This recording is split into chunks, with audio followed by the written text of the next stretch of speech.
Olá, bando irmãozinho estudioso, bem-vindo a mais um Lesa, a sua lição da Escola Sabatina em áudio e que virou vídeo aqui no YouTube. Algum dia eu vou parar de dizer que ela era em áudio, faz tanto tempo já. Bem, pessoal, estamos aqui no nosso terceiro trimestre de 2016 com o tema do papel da igreja na comunidade. Estamos hoje no penúltimo dia do nosso estudo da lição de número 5, na nossa quinta semana de estudo no trimestre. Estamos falando sobre como a igreja pode modificar, o evangelho pode modificar a comunidade. É a última vez hoje que eu vou falar o nosso verso temático da semana, que sexta-feira eu vou chamar você para falar decor, ok? Então, percorria Jesus toda a Galileia, ensinando nas sinagogas, pregando o evangelho do reino e curando toda sorte de doenças e enfermidades entre o povo, ok? Mateus 4, verso 23.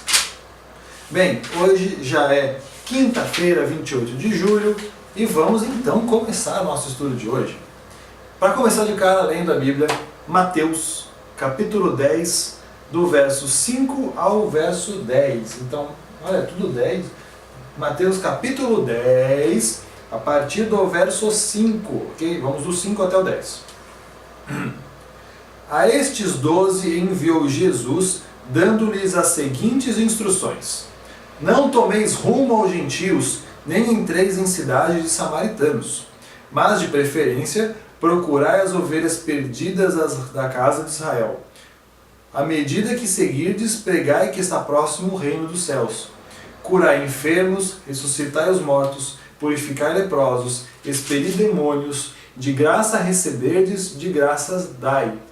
Não vos proveis em ouro, nem de prata, nem de cobre os vossos cintos, nem de alforje para o caminho, nem de 2 túnicas, nem de sandálias, nem de bordão, porque digno é o trabalhador do seu alimento. Então, vamos lá, né? Qual é o propósito de a gente ter lido isso? Porque Jesus enviou os seus discípulos sem nenhum recurso para as cidades e aldeias vizinhas. Ok, então ele está perguntando para a gente aqui por que Jesus enviou eles sem recursos, inclusive pediu para que eles não pedissem, certo? Para que eles fossem e dependessem das coisas que são lhe dadas de graça, que eles não levassem, não recebessem pelo trabalho. Bem, por que ele mandou eles fazerem isso, eu sinceramente não sei ainda, estou pensando aqui no assunto. Mas eu queria me focar em outras coisas que nós lemos neste texto, que, por exemplo, eu achei muito interessante que ele fala assim, olha, não vá aos gentios, não vá aos samaritanos. Então, o que eu consigo entender assim é, Jesus estava no início do ministério dele. E ali os discípulos, tinham acabado de ser escolhidos. Então ele falava assim, olha, se estamos montando os discípulos, eles não estavam preparados, tinham muita coisa da cultura deles envolvida. Então eles achavam que gentios eram imundos e deviam ser rejeitados, eles acreditavam que samaritanos eram inimigos mortais. Então você imagina uma pessoa que acabou de conhecer a verdade, acabou de se juntar ali como discípulo de Jesus, e você chega para essa pessoa e fala assim, ó, sai por aí e fala para todo mundo que você não gosta. Eu vou falar para todo mundo, quando eu encontrar um cara que ele não gosta, ele vai ser desagradável. Provavelmente esse cara ainda não entendeu a mensagem. Ele entendeu Cristo, mas Cristo já era uma promessa, ele estava previsto, ele está lendo ali os livros que nós consideramos sagrados, está tudo muito dentro do seu nicho. Então você vem ali para falar das pessoas que você não gosta, provavelmente então a gente tem uma preparação quanto a isso. Jesus não falou para eles de cara, olha, vai para todo mundo que não é seu amigo, todo mundo que você odeia, e fala para eles. Então muitas vezes a gente pensa, a gente tem que amar todos, mas que muitas vezes, se você tem ódio quanto a alguém, você talvez não seja a melhor pessoa para levar mensagem para aquela pessoa. Precisa de alguém que realmente goste daquela pessoa para levar a mensagem. Você tem ódio no seu coração, como você pretende com raiva no seu coração, com desgosto no seu coração, falar de Deus para aquela pessoa?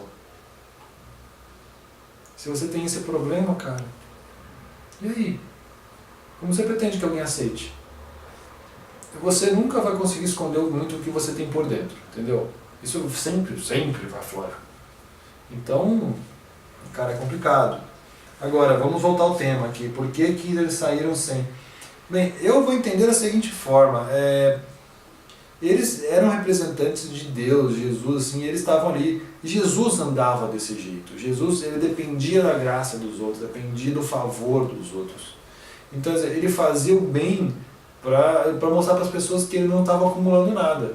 Então, é interessante, de certa forma, você mostrar para as pessoas que você faz um trabalho no seu dia a dia, você não faz para que aquilo te gere lucro, para que aquilo lhe gere dinheiro, para que aquilo não lhe gere benefícios, então é por isso que eu faço. De certa forma, eu acabo concordando com o fato de você ter uma questão de vocação, entendeu? Todo lugar tem as pessoas que ganham dinheiro para fazer alguma coisa, isso inclui todas as religiões, dificilmente você vai ter uma religião que a pessoa não receba uma ajuda de custo institucional. Eu acho que não existe nenhuma denominação no mundo que, assim, que a pessoa não receba nenhum tipo de ajuste, de uma ajuda ou de algum benefício por exercer uma profissão que seja até eclesiástica. Dificilmente você tem uma atividade dessa. Até que se explica que as pessoas das igrejas usam, porque para falar, para pregar, para se dedicar, blá blá, é difícil. Eu concordo, é difícil. Mas eu enxergo isso de um jeito que é mais assim, poxa, era um exemplo de que eles não eram aproveitadores. Porque você também tinha, vamos deixar isso claro agora no contexto histórico, nessa época, rabis, né, mestres, as pessoas que entendiam das coisas, eles aceitavam discípulos, eles faziam milagres, as pessoas seguiam essas pessoas, tudo isso era às vezes remunerado. Existiam alguns que saíam por aí espalhando, tinha uns que viviam disso, e como? Os discípulos pagavam mensalidades, pagavam valores para essas pessoas, para eles terem o direito de serem discípulos, entendeu? No caso, Jesus deixava claro que tudo aquilo era de graça, tudo aquilo era graça, certo? Vamos ver agora aqui que a lição, se eu fugir demais, eu sei que eu fugi. Parece estranho que os discípulos de Jesus tenham recebido ordens diretas de entrar em seu território missionário com poucos recursos para seu sustento.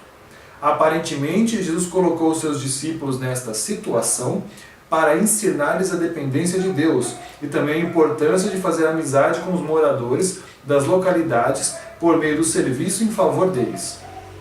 Esses moradores viriam valorizar o serviço dos discípulos o bastante para fornecer recursos para o ministério. A associação do pastor Frank lhe pediu que plantasse uma igreja num dos bairros de uma grande cidade que praticamente não havia presença adventista. Inicialmente, ele não tinha verba para fazer isso. Consultou um mapa e demarcou os limites do bairro. Estudou também as características da população local.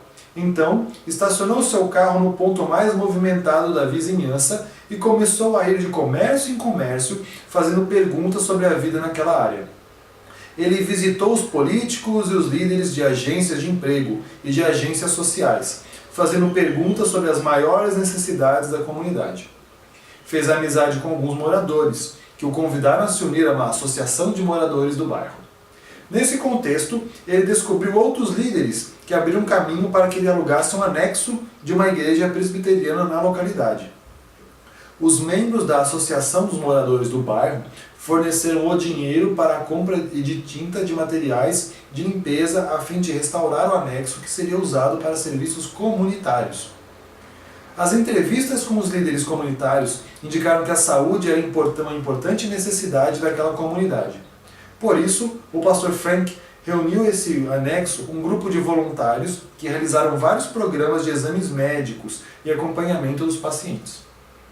Os que eram beneficiados pelos exames e pelos programas pagavam uma pequena taxa, que ajudava a custear as despesas. Logo foi iniciada uma escola sabatina filial, e alguns moradores começaram a frequentá-la. O pastor Frank logo descobriu que uma das melhores maneiras para se plantar uma igreja é, primeiro, implantar um ministério que satisfaça as necessidades da comunidade e depois formar uma igreja através deste ministério. Esse ministério voltado para a comunidade deu origem a uma igreja adventista de mais de 140 membros.